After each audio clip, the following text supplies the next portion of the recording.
Mom, can we have Terminator? No, we have a sweaty Polish Terminator at home, or rather here at campus here, where we're taking a look at this very interesting Winchester 1887. First of all, I want to make one thing clear before I get into the details.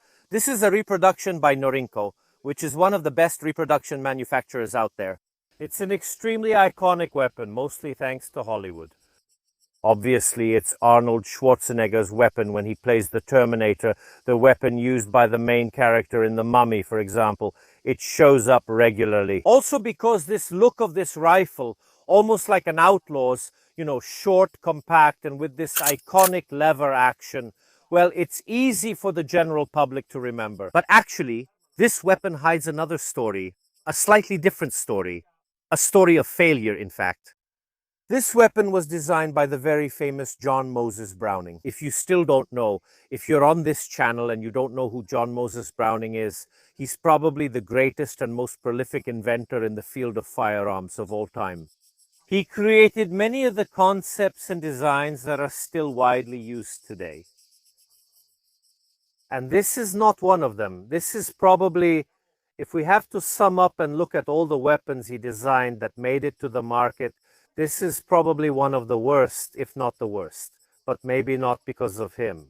With the introduction of the metallic cartridge in the second half of the 19th century, many different designs were created, and above all, the metallic cartridge essentially enabled repeating technology.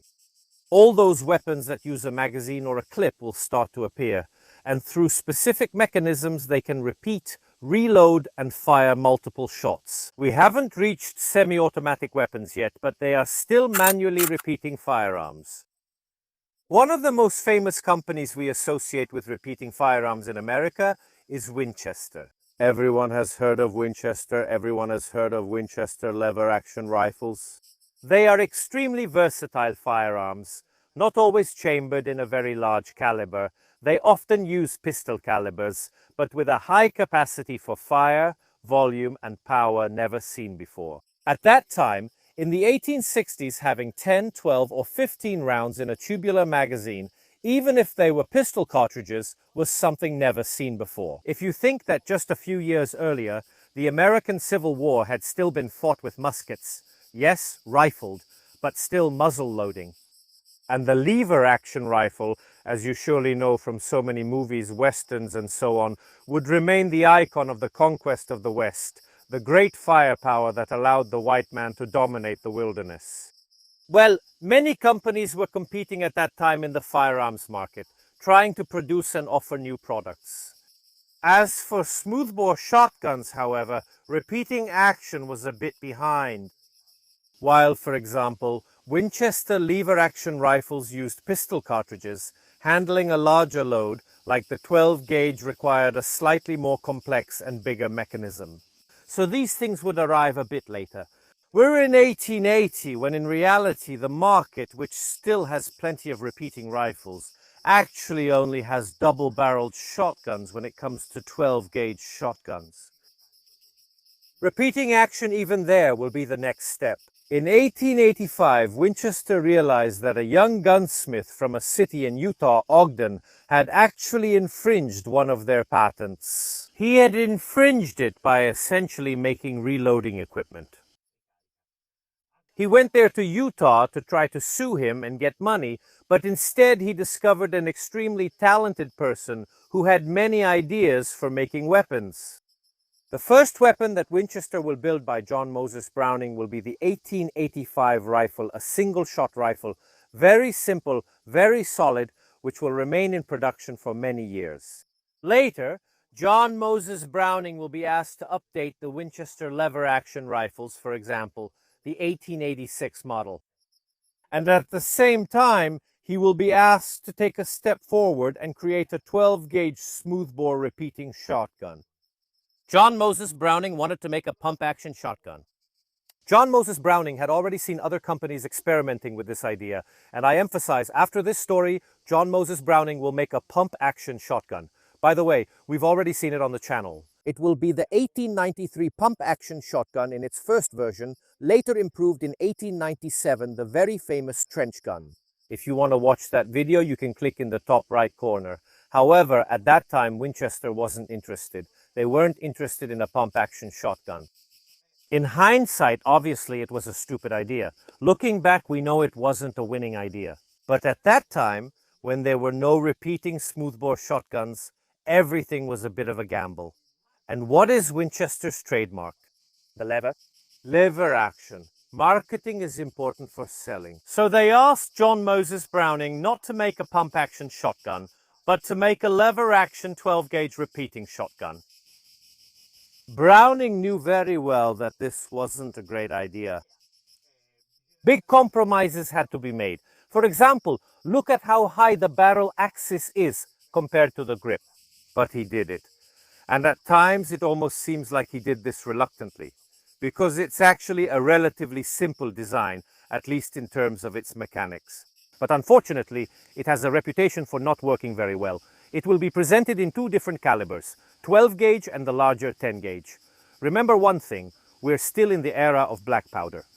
Smokeless powder had already been introduced by the French for military use, but it took several more years to reach civilians. Thus, these were exclusively black powder firearms. It wasn't a perfect weapon, just like any other firearm. It had some small flaws that could have been improved. However, the market for the 12-gauge was ending. Winchester itself, with the introduction of the pump-action models in '93 and the improved one in '97, actually stopped production of the 1887 model. Also because they didn't want to compete with themselves. What survived, however, was the 10-gauge model. In fact, these pump-action models were not made in 10-gauge, so there was still a market for it. There were people who still, for certain types of hunting, required that gauge.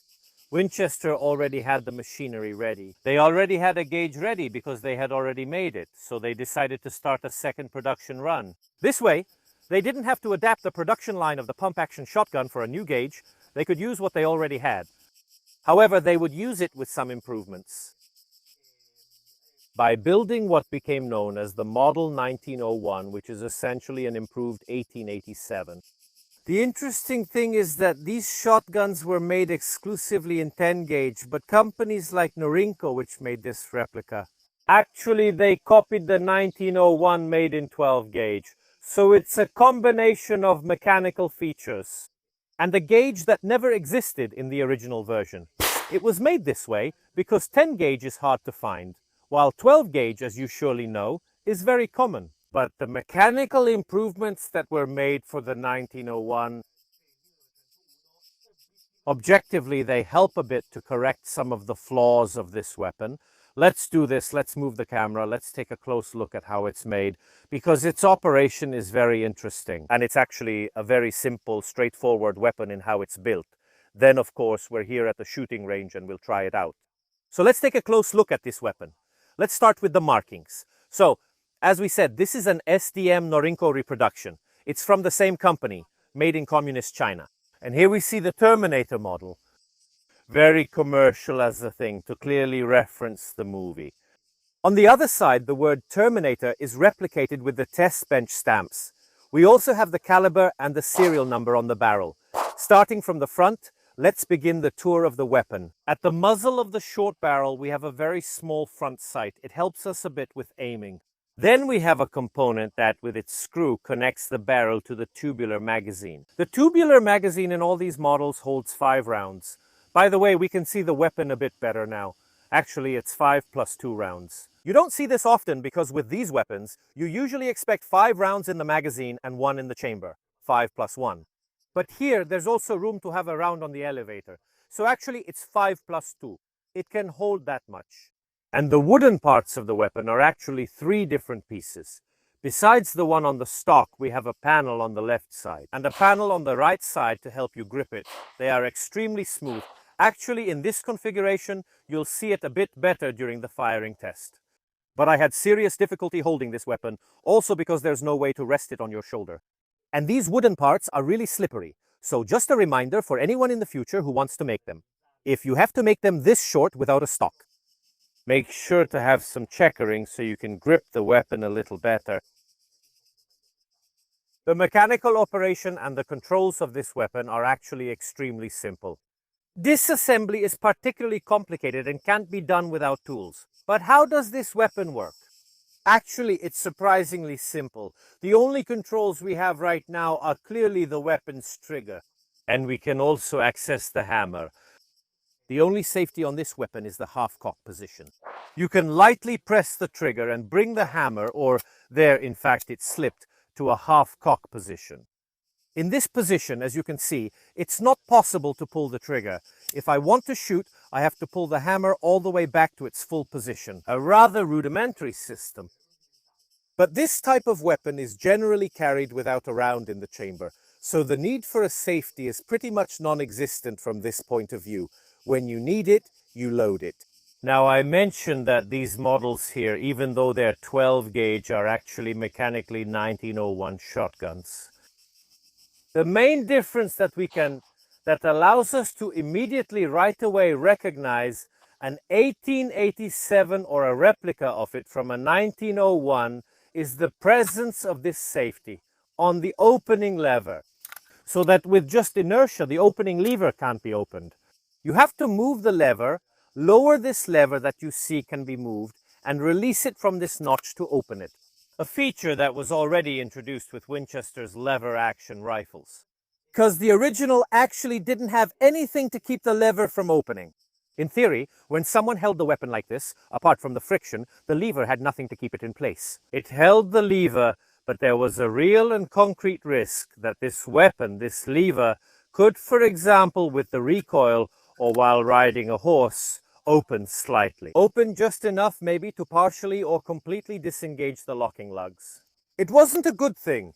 This system with this positive and mechanical latch guarantees us 100% that the weapon will not fire unless it's in battery. Another safety mechanism that ensures the weapon will only fire in battery is this extension. You see on the trigger there's this small extension, and here on the lever there's a small space. If the lever isn't completely closed, the trigger can't be pulled back because of this extension. The lever must be closed for the trigger to be fully pulled back and to be able to fire to fit into this space. This ensures that the weapon fires only when the bolt is perfectly closed. So we have these two safety devices that ensure the cartridge detonates only when it is properly operated. In Winchester rifles, even the original ones, for this reason, there was a small vent hole on the bolt in case of a brass case rupture. As for the operation of the firearm, as for a bolt centered on this pin, this is the pin on which everything rotates. It actually seems to rotate only 90 degrees, but in reality it also moves slightly vertically to complete the locking. The locking is done back here. Back here, in fact, there are the locking lugs that go into the receiver. And this is a feature, the locking back here, that seems perfectly clear to us, especially when we consider that this is a weapon born with black powder. It's unlikely that with the era of black powder we would find locking systems that lock close to the barrel of the weapon. For the simple reason that black powder produces a lot of residue, which would very quickly deposit where the locking surfaces are. This would prevent the weapon from functioning properly. Almost exclusively, black powder weapons lock far from the face of the bolt. Locking on the face of the bolt, as smokeless powder designs do, is currently very advantageous, for example, for accuracy. Objectively, it's a mechanically more precise system. But since it was designed for the fouling of black powder, you need to find a locking mechanism at the rear. Think of another firearm that locks at the rear, which was designed for black powder, like the Enfield rifle, right? Why do Enfields have locking lugs at the rear? Because they were actually designed for black powder. And this is a pretty obvious mechanical legacy from this point of view. You need to operate the firearm with force and control. This large bolt has to lower slightly. Let's see if I can show you by moving it just a bit. You see that in the last part it's hard to see, but in the very last part it rises. See how it rises in this last section? It rises to complete the locking, and in fact the pin here has a very, very small diagonal cam. It's a little free to move.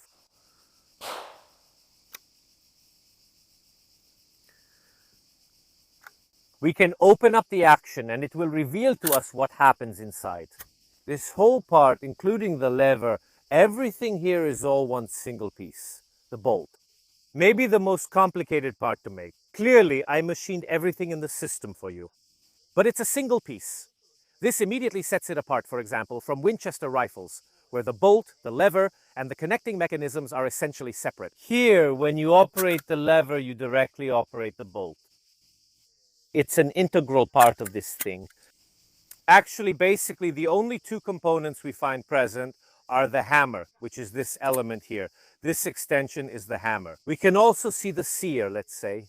This sear rests directly on the trigger.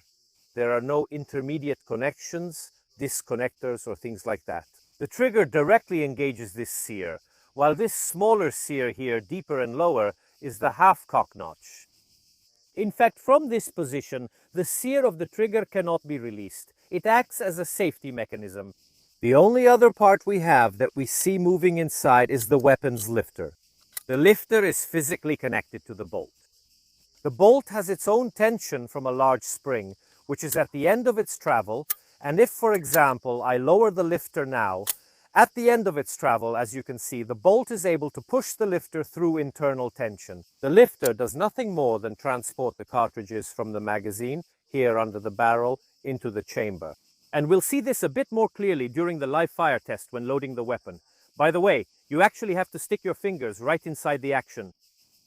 On the face of the bolt, we also notice two extractors. This is another feature introduced during the production of the 1887. The very first 1887S had only one extractor. If there's something that this weapon is weak and difficult with, it's definitely extraction and ejection.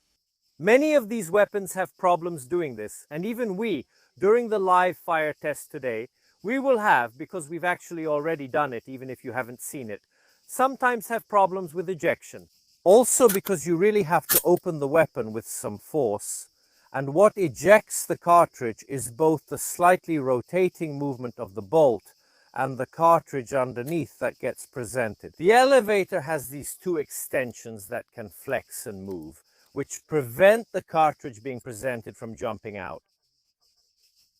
Unfortunately, it's not a very elegant solution, and I repeat very often, these weapons, whether they're originals, Enrico copies or Chiappa copies, have little room for good mechanical reliability.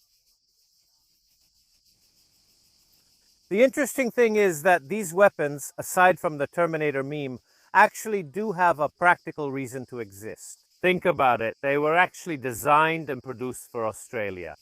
Australia has pretty strict laws when it comes to firearms, and in '96 they banned a lot of things, including pump-action shotguns.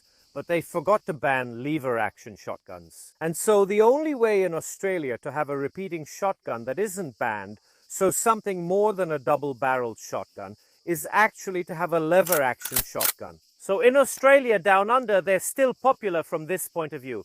Let's notice some other things. Let's notice the cocked hammer, the firing pin of the weapon, the firing pin, the hammer, and its spring. And obviously, this makes sure that the primer isn't in contact with the weapon.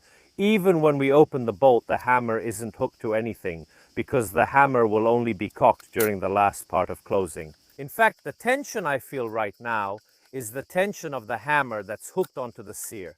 But actually, at this moment, it's pressing on the firing pin. So when we open the weapon, the firing pin pops out. It doesn't seem very safe at first glance, but as you can see, when I go to close it, the firing pin with its spring goes back in.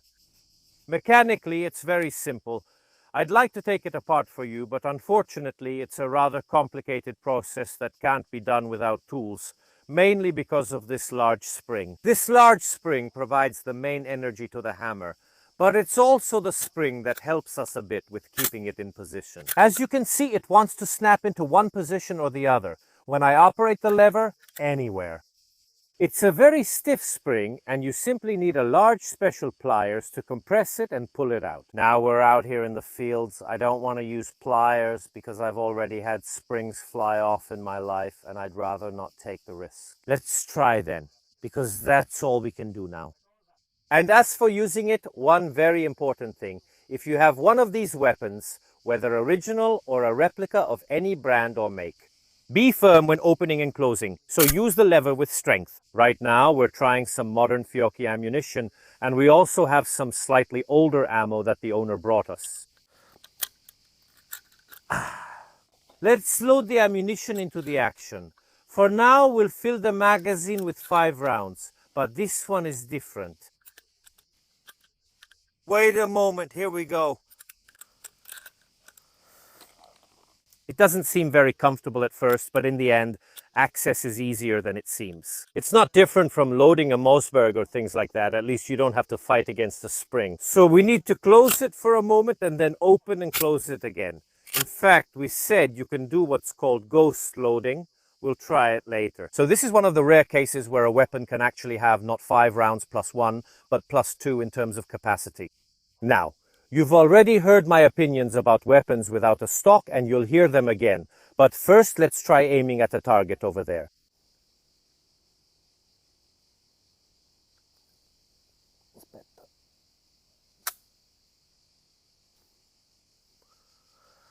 It didn't go. Let's reload. Just a moment.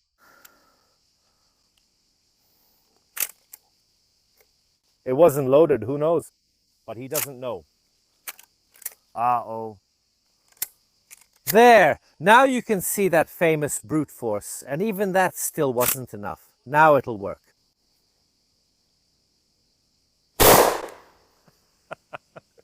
How much I want to kick right now. Ah, vigor.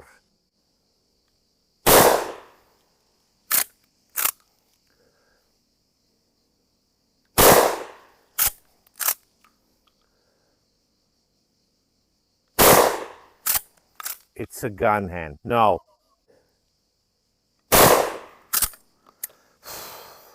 I'd like to tell you that using 12-gauge shotguns of any type without a stock is a pleasant experience, but it's not a pleasant experience.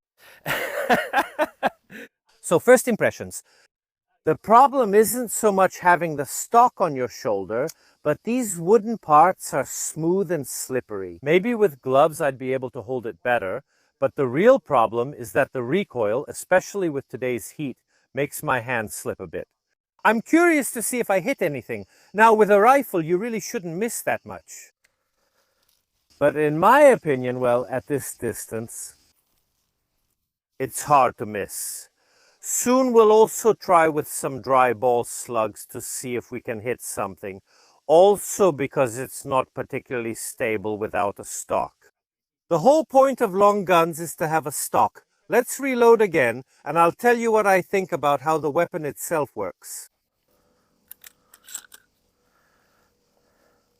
I want to try for a moment, now we've been a bit slow, to go a little faster with the reload because, as you've seen, this lever already needs force. This whole system needs a lot of force to use. Let's close it once and see.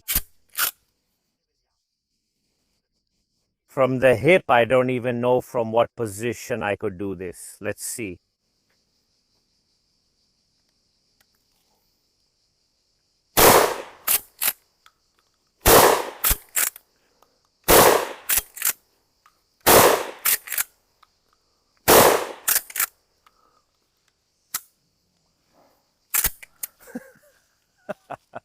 It physically hurts your hand.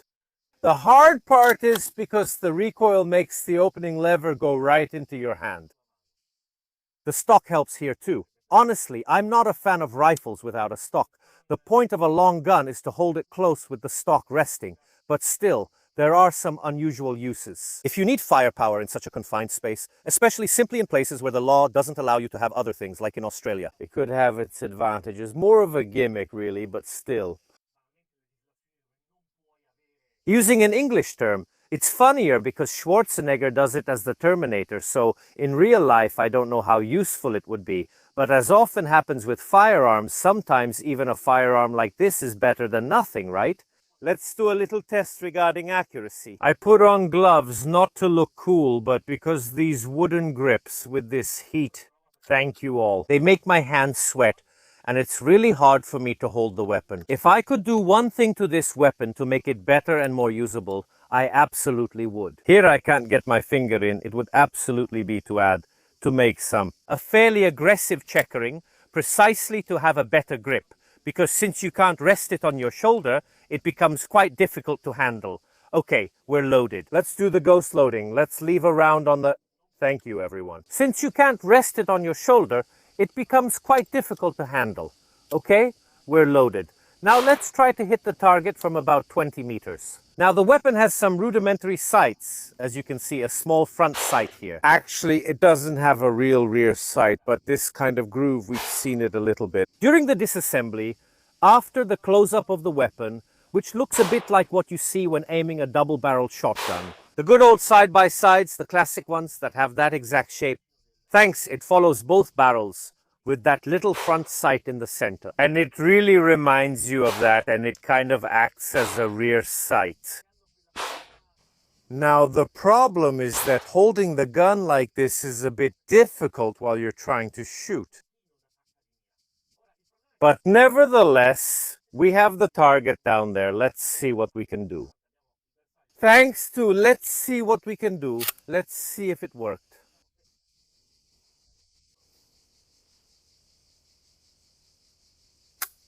No.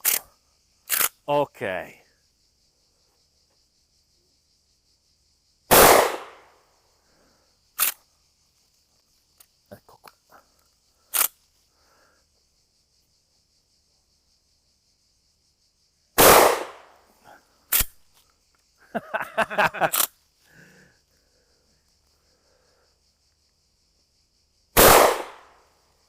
Here, it's starting to slip out of my hand. I want to try another technique to hold it.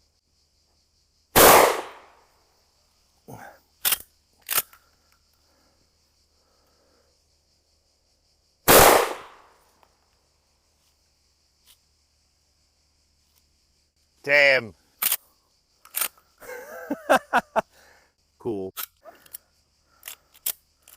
But is it the tank cap? Yes.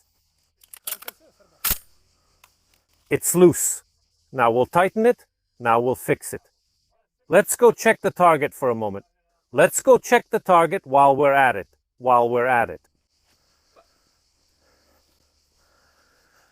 Allora. So yes, there are probably some misses around the head here. Oh man, how many shots did we fire? 1, 2, 3, 4. 1, 2, 3, 4. I fired 5. So maybe I missed one, unfortunately, because it moves around a lot. From this angle, it's uncomfortable to grip since it's not a pistol you can hold easily. The main issue is with the left hand, not the right, since it's hard to position the left hand and still see the sights. That's what I mentioned wanting to test earlier. If you don't use the so-called C-clamp grip, you can still hold it fairly well, but I'll end up covering the sights. With the thumb, we try to control the recoil. It's powerful, and let's try again.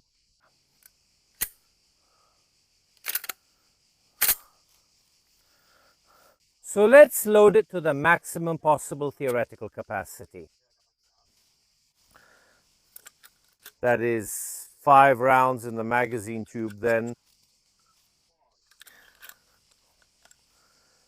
Here we go, 1 on the elevator and 1, we put it directly into the chamber.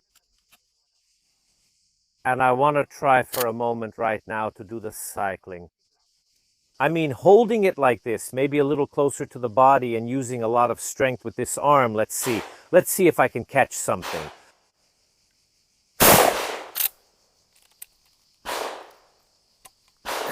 And we already have a little jam. Here we go.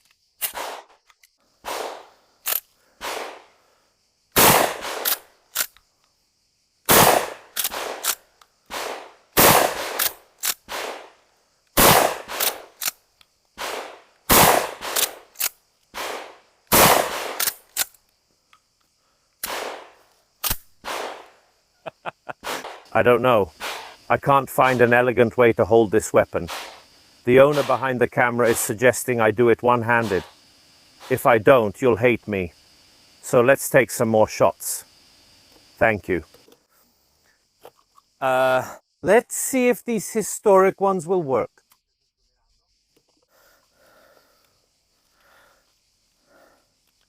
And let's see what they can do.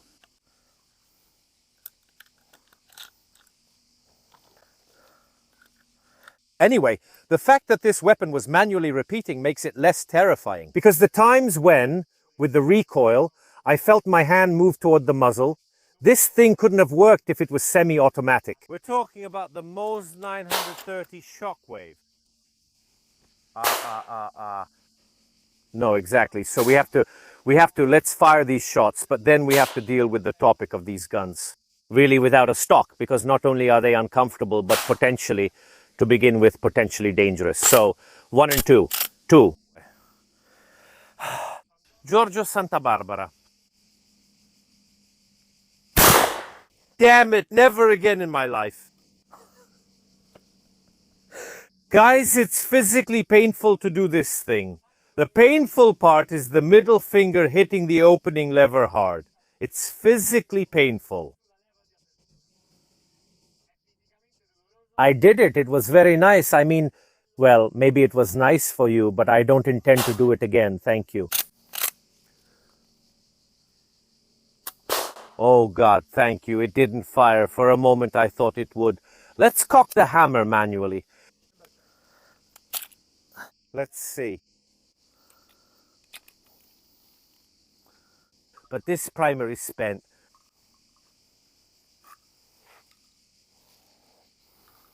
I don't know how well these cartridges will work. Let me load the modern ones. Let's cycle these for a moment. Let's try with the modern cartridges.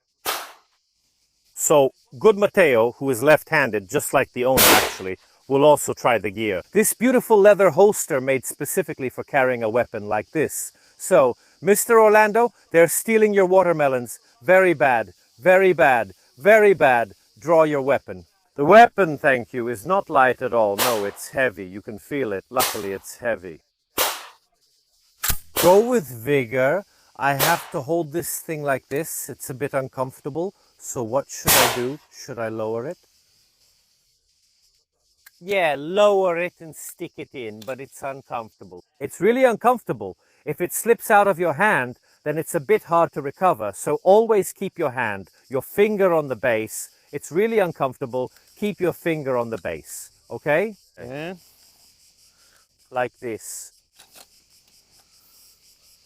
Mr. Browning, make us a repeating shotgun, 12 gauge. Okay, fine, I'll make you a nice pump action. No, we want it lever action. Lever action? Yes, lever action.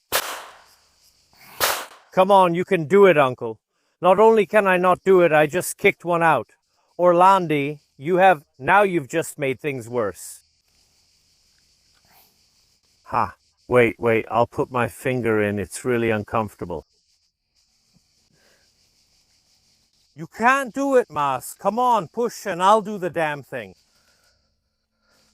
It seems pretty strange to me because what's holding the round inside is the elevator itself. But when you try to insert another round, damn, this sometimes happens with pump actions too. Yeah, but with pump actions you can work on it. You should put it back again. Wait a moment. Anyway, the way I jam weapons, go ahead. How do I jam guns? No, because what holds it is the elevator. We have to push the round that's sticking out more. Okay, damn, again, because the elevator isn't holding it right. You have to push with the other round. Okay, no, I have to open it. No, wait, close it. Okay, it's in. Now it might go into the chamber. I'm scared. Well, leave it as it is and put one last one. I did it again. You did it again. Damn it. Look, I'll do it like this. I'll load it. It's nice and loaded. That's it. Okay, go. Okay, go. Go. I'm not causing a double feed now. No. Go, all set, aim.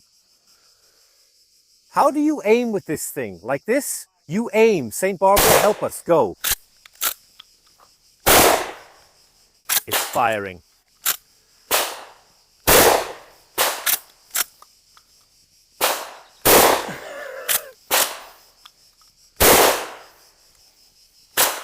One more? One. I see you're suffering. Good thing I have gloves. That's right. Good thing I have gloves. So tell us. I just noticed now. It says Terminator. But yes, exactly. So, apart from the fact that you can't rest it on your shoulder, and that's a terrible thing, because objectively, long guns, 12-gauge shotguns, are meant to be rested on your shoulder. Mechanics and these other things. The trigger isn't the best in my opinion, but that's because the trigger is directly connected to the hammer. This solution isn't exactly elegant, at least not the way it's been made. So, see you. So it comes from a wrong idea. These guns all have problems. All of them. Not because they're copies, but because the rifle originally had issues. For example, look here at how easily it gets damaged. I'll find it. These ones tend to get deformed in many cases. I had seen this thing, and it causes problems with misfires. I had seen this thing. This thing is one of the many problems. I'm surprised it works so well. Yes, given the situation, no. Watermelon thieves. Watermelons need to be protected. The ancient watermelon had to be saved. And we don't like this thing.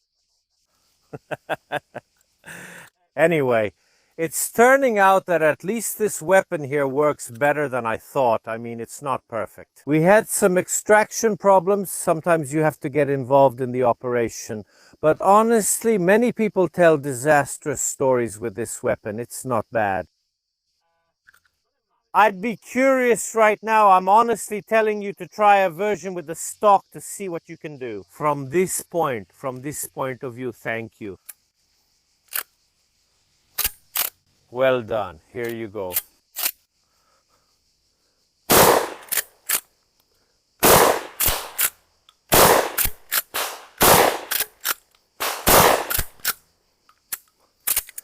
The Winchester 1887 represents a rather interesting chapter in the history of firearms.